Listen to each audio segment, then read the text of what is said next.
แฟนๆของ Orient เนี่ยก็น่าจะคุ้นเคยกับนาฬิกากลุ่มที่เป็น Diver Design กันอยู่แล้วใช่ไหมครับแต่ว่าหลายคนอาจจะยังไม่รู้นะครับว่าปีนี้เนี่ยเป็นปีที่ครบรอบ 20 ปีพอดีนะครับของนาฬิกากลุ่ม Diver Design หรือว่ากลุ่มนาฬิกาดำน้ำของแบรนด์ Orient นั่นเองนะครับซึ่งในงานเนี่ยจะมีรุ่นพิเศษมาให้ดูด้วยนะครับแล้วก็มีรุ่นที่เป็นตัวจุดกำเนิดจุดเริ่มต้นมาให้ดูตัวเป็นๆกันด้วยในงานนะครับซึ่งผมจะพาไปดูกันนะครับว่ามันน่าสนใจยังไงแล้วก็เดี๋ยวจะเล่าเรื่องประวัติความเป็นมาของ Orient Diver Design หรือว่ากลุ่มสปอร์ตดำน้ำเนี่ยให้ฟังกันด้วยครั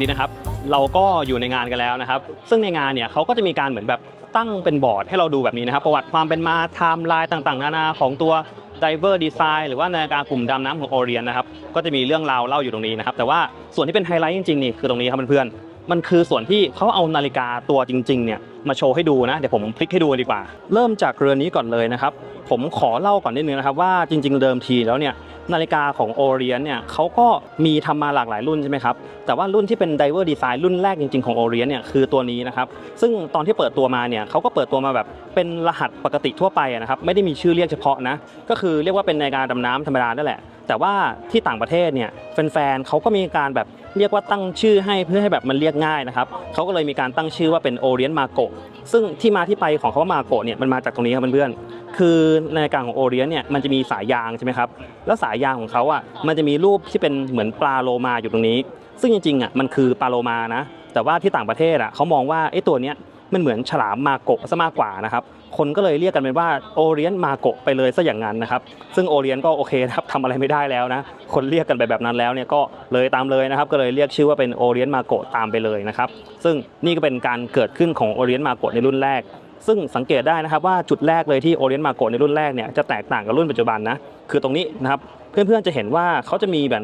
บเป็นคราวอันที่2ซึ่งปกติแล้วเนี่ยนาฬิกามันจะมีคราวแค่อันเดียวตรงนี้นะแต่ว่าอันนี้มันเหมือนเป็นคราวที่เพิ่มมาเพื่อให้สามารถตั้งค่าช่องวันที่ได้โดยตรงนะครับปกติแล้วเนี่ยไอ้คราวตรงนี้ก็จะเป็นการตั้งค่าเวลานะครับอันนี้ก็ตั้งค่าช่องวันที่แยกกันไปซึ่งก็เรียกว่าเอาจริงก็ลำบากขึ้นนิดนึงนะครับเพราะว่าปัจจุบันเนี่ยคราวอันเดียวเนี่ยมันตั้งได้ทั้ง2อันอยู่แล้วนะครับแต่ว่าเมื่อก่อนเนาะ20 ปีที่แล้วเนี่ยเขาก็แยกกันมาชัดเจนเลยแบบนี้นะครับซึ่งนี่ก็เป็นการกำเนิดครั้งแรกเลยของ Orient Marco ซึ่งสิ่งที่มันตามมาก็คือพอ Orient Marco เนี่ยมันดังใช่ไหมครับเขาก็ไปขายในตลาดต่างประเทศนะครับโดยเฉพาะในตลาดสหรัฐอเมริกานะซึ่งชาวอเมริกาเนี่ยเขาบอกว่าเขาอาจจะแบบไม่ค่อยชอบเลข6เลข9เลข12อ่ะคืออยากให้ Orient เนี่ยอัปเดตหน้าตาให้หน่อยก่อนที่จะไปขายในตลาดบ้านเขานะครับทาง Orient ก็โอเคนะครับทำตามนะก็เลยออกตัวนี้ออกมานะครับตัวนี้คือ Orient Marco รุ่นที่1เหมือนกันแต่ว่าเป็นรุ่นที่ผลิตมาเพื่อขายในตลาดอเมริกาโดยเฉพาะสังเกตได้จากการที่ยังมีคราวในการตั้งช่องวันที่อยู่ตรงนี้นะครับก็จะเป็น Orient Marco รุ่นดั้งเดิมเลยแต่ว่าสิ่งที่แตกต่างกันเนี่ยก็คือหน้าปัดเขาจะเอาตัวเลข6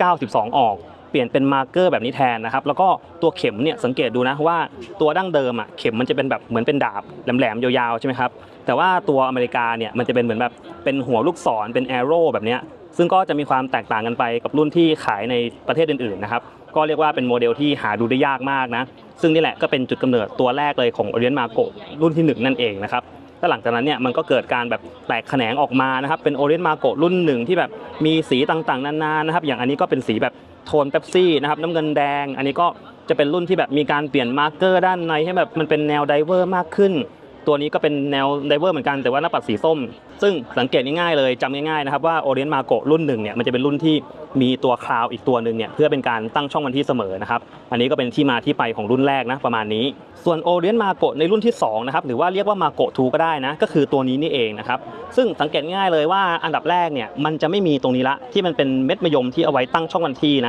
ะเพราะว่ามีการอัปเดตเครื่องใหม่นะครับแล้วก็เปลี่ยนเป็นการใช้เม็ดมะยมเนี่ยตัวนี้ตัวเดียวเลยในการตั้งทั้งช่องวันที่แล้วก็เวลาได้เลยแล้วก็สังเกตจุดนึงนะครับว่ามันก็จะดูคลีนขึ้นดูเรียบร้อยมากขึ้นนะครับแต่สิ่งที่มันยังเหมือนเดิมอยู่ก็คือเรื่องของหน้าตาขอบเบเซลด้านนอกอย่างเงี้ยมันจะเป็นตัวอักษรเล็กๆอย่างเงี้ยซึ่งแบบตัวเวอร์ชันแรกมันก็จะเป็นเล็กๆแบบนี้นะครับเนี่ยเพื่อนๆลองดูคือตัวอักษรมันจะเล็กๆมินิมอลน้อยๆเลยตัวนี้ก็ยังคงแบบความมินิมอลความน้อยๆเหมือนเดิมนะครับคือหน้าตาจริงๆนะไม่ได้ต่างอะไรกับรุ่นแรกเลยแค่มันดูคลีนขึ้นเพราะว่าเอาเม็ดมะยมด้านบนเนี่ยออกไปนะครับแล้วก็ปรับไซส์นู่นไซส์นี่นิดหน่อยเท่านั้นเอง แล้วก็ตัวเข็มเนี่ยยังคงเป็นเข็มแบบแหลมๆเรียวๆอยู่นะครับซึ่งตัวนี้แหละเขาก็เลยเรียกว่าเป็น Orient Marco 2ซึ่งก็เป็นชื่อที่คนเขาตั้งให้กันนะครับคือจริงๆ Orient เนี่ยต้องบอกว่า Orient ไม่ได้ตั้งชื่อเองนะคือ Orient เขาตั้งชื่อว่าเป็น Diver Design มาตั้งแต่แรกนะครับแต่ว่าคือต่างประเทศเขาก็แบบจำยากเนาะเขาเลยตั้งชื่อซะเลยเป็น Marco 1 Marco 2ก็ว่ากันไปจริงๆ Marco 2เนี่ยก็จะมีเวอร์ชันอเมริกาด้วยก็คือเหมือนเดิมเลยนะครับเปลี่ยนมาร์กเกอร์ด้านในที่แบบมันเป็นตัวเลขเนี่ยก็เปลี่ยนเป็นคล้ายๆแบบนี้นะ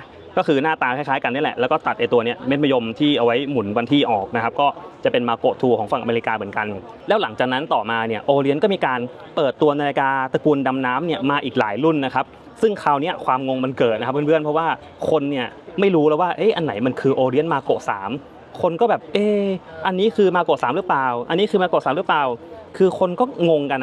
นดังนั้นเขาก็เลยมีการตั้งชื่อขึ้นมาแบบเป็นแตกแขนงใหม่ๆต่อไปอีกนะครับอย่างตัวนี้นะครับตัวเนี้ยมองผ่านเนี่ยอาจจะคิดว่ามันเหมือนมาโกะเหมือนกันนะซึ่งก็หน้าตาจริงๆก็ไม่ได้ต่างกับมาโกะ2มากนะครับแต่สังเกตดูว่าด้านในตัวเข็มเขาก็จะเปลี่ยนแบบเป็นเข็มที่มันเรียวมากขึ้นปลายแหลมมากขึ้นนะครับดังนั้นเนี่ยหน้าตามันก็ไปคล้ายๆกับพวกทรงของตัวปลาบาราคูด้านะครับหรือว่าภาษาญี่ปุ่นเนี่ยจะเรียกว่าปลาคามาสึดังนั้นเนี่ยเขาก็เลยตั้งชื่อรุ่นนี้ว่าเป็นโอเลียนคามาสึไปเลยนะครับซึ่งก็ไม่ได้ใช้ชื่อมาโกะละก็ใช้ชื่อคามาสึไปเลยก็เป็นอะไรที่ทำให้คนก็ยิ่งงงเข้าไปใหญ่นะครับจากเดิมแบบเป็นมาโกะอยู่ดีๆจู่ๆมีชื่อคามาสึโผล่ขึ้นมาคนก็แบบโอเคงงแต่ก็จำไปละเพราะว่าชื่อมันเด่นดีนะครับก็เลยกลายเป็นโอเลียนคามาสึที่มันเกิดขึ้นในปัจจุบันนั่นเองนะครับแล้วก็หลังจากนั้นเนี่ยโอเลียนก็จะมีการเปิดตัวนาฬิกาดำน้ำเนี่ยออกมาอีกหลายตัวนะอย่างอันเนี้ยก็เป็นมาโกะหรือว่าเป็น Diver Design รุ่นใหม่ที่เรียกว่ามีการหยิบเอาพวกตัวเลขทั้งหลายที่มันเคยเป็นเอกลักษณ์ของตัวดั้งเดิมเอามาทำต่อแต่ว่า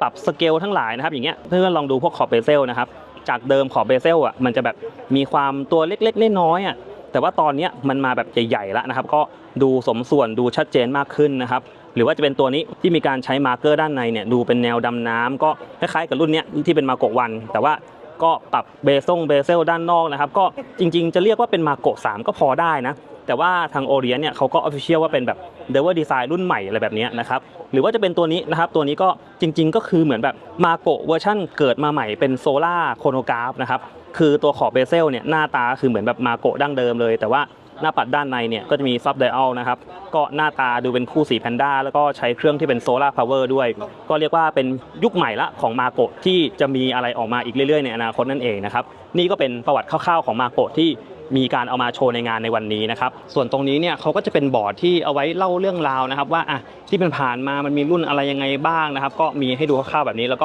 จะมีการบอกด้วยว่าอย่างรุ่นเก่าเนี่ยเป็นรุ่นที่แบบตระกูลใช้คริสตัลกลาสหรือว่ามินเนอรัลคริสตัลอยู่นะครับส่วนรุ่นใหม่ๆพวกนี้ที่ผมเคยรีวิวไปหรือว่าที่ผมมีเนี่ยก็จะเป็นซัฟไฟร์คริสตัลละใช้เครื่องเป็นตระกูล F6 อะไรแบบนี้นะครับก็จะมีการบอกไว้ชัดเจนว่ามันต่างกันยังไงบ้างซึ่งหนึ่งในไฮไลท์ของงานนี้เนี่ยจริงๆก็คือ2เรือนนี้นะครับเพราะว่านี่คือเรือนที่เป็นตัวครบรอบ20 ปีของตระกูล Diver Design ทั้งหมดนี่เลยนะครับซึ่งเดี๋ยวผมพาไปดูว่าไอ้2เรือนนี้มันเป็นยังไงเพราะว่าจริงๆผมก็มีทั้ง2เรือนละนะครับแล้วก็คลิปรีวิวเนี่ยจริงๆก็น่าจะออนให้เพื่อนๆดูกันได้เรียบร้อยละแต่วันนี้จะพาไปดูในบรรยากาศกันนะครับว่าในงานเนี่ยเขาโฟกัสที่2เรือนนี้ยังไงบ้างนี่นาฬิกาตั้งอยู่ตรงตู้ตรงนู้นเลยนะครับเดี๋ยวพาไปดูนะ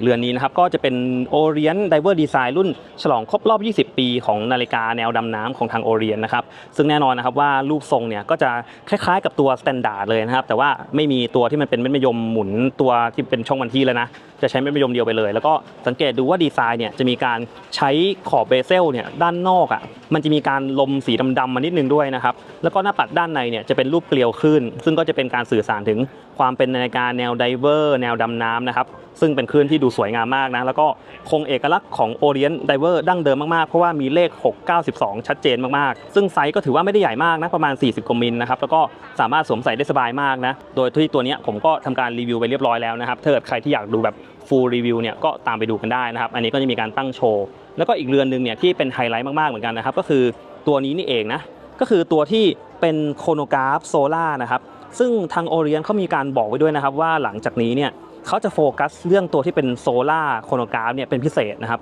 บเพราะว่ามันเป็นเครื่องตัวใหม่นะแล้วก็สามารถเอาไปใส่กับนาฬิกาได้หลากหลายมากแล้วก็มันทำให้นาฬิกาเนี่ยราคามันดีคือจากที่เพื่อนๆเห็นเนี่ยตัวเนี้ย มันสามารถจับเวลาได้นะครับมีระบบที่มันเป็นโซล่าโครโนกราฟคือค่อนข้างจะล้ำสมัยมากๆแต่ว่าราคาถูกกว่าตัวออโต้ตัวเมื่อกี้นะคือเรือนออโต้ตัวเมื่อกี้เนี่ยราคาจะแพงกว่ารุ่นที่เป็นโซล่าที่แบบฟังก์ชันเยอะกว่าด้วยซ้ำนะครับอย่างในวันนี้ผมก็ใส่มาด้วยนะรุ่นนี้เลยนะครับรุ่นเดียวกันกับที่อยู่ในตู้เลยซึ่งจากที่ใส่ใช้งานมาก็ต้องบอกว่าเป็นเรือนที่แบบมันเวิร์กมากนะคือพอมันมีตัวที่แบบมันเป็นหน้าปัดซับไดออล3วงอ่ะเป็นตัวจับเวลาอยู่ด้านในอ่ะมันทำให้ลวดลายที่มันเป็นเกลียวขึ้นมันดูลงตัวมากขึ้นด้วยนะครับเนี่ยเพื่อนๆลองดูนะเวลาอยู่บนข้อมือผมนะครับก็ดูสมส่วนมากคือจริงๆไซส์อ่ะมันใหญ่กว่าตัวออโต้ประมาณมิลกว่าๆนะแต่ว่าผมไม่รู้สึกว่ามันแบบใหญ่เกินไปหรือใส่ไม่ได้เลยอ่ะแล้วก็พอขอบเบเซลเป็นสีดำเนี่ยผมว่าแบบโอ้โหมันดูขรึมแล้วก็ดูคุมโทนน้ำเงินดำได้ดีมากๆเลยนะครับอันนี้ก็เป็นตัวใหม่ที่เพิ่งออกมานะครับแล้วก็ในงานเนี่ยน่าจะไฮไลท์ที่2เรือนนี้เป็นหลักเลย